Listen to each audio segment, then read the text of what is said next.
Absentee voting begins on September 23rd.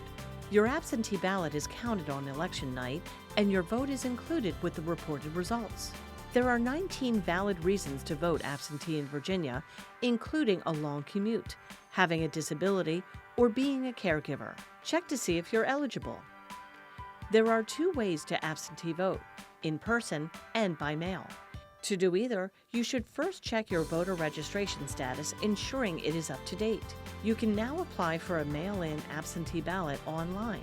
You will need your Social Security number and information on your Virginia driver's license to complete the application.